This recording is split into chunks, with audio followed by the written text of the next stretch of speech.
Good morning, everyone. What a week it has been.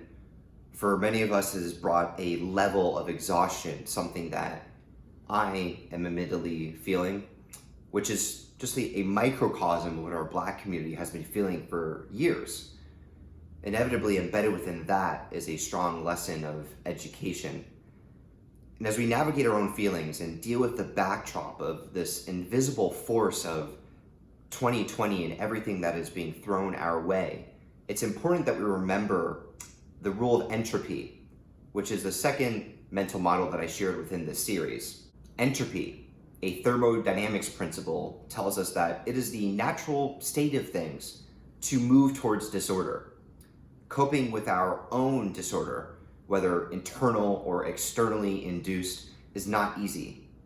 And that's why I think it's worthwhile to discuss an important practice of Stoicism, specifically called Premeditatio Malorum, our 16th mental model in this 30 and 30 series.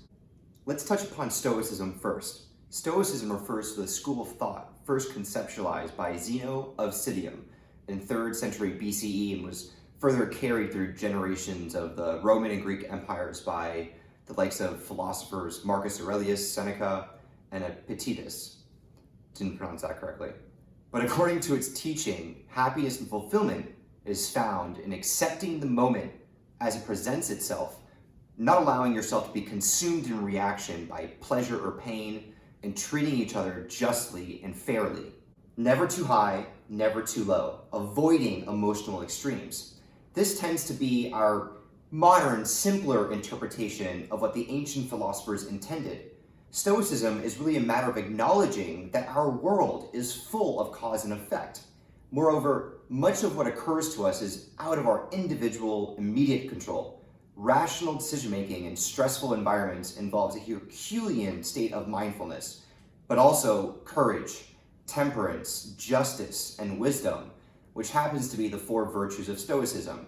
Case in point, Marcus Aurelius literally wrote the script on Stoicism in his book Meditations, all while his empire was going through the Antonine Plague, a sickness that killed 1/3 of the population, including himself. Premeditatio Malorum, literally translated to the premeditation of evils, involves the practice of imagining things that could go wrong, fears that we have before they occur. This sounds horrifying. It involves such difficulty because it entails meeting our worries and fears head on, and in preparation for what comes, empowers us to make difficult decisions now, the right thing, to ensure a better future where these fears and evils are hopefully minimized. The best process that I have seen in practice is Tim Ferriss in his talk on taking the act of defining your fears head on.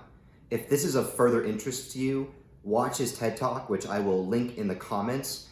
With that, I will leave you with part of his message. Have a safe and stoic weekend. Easy choices, hard life. Hard choices, easy life.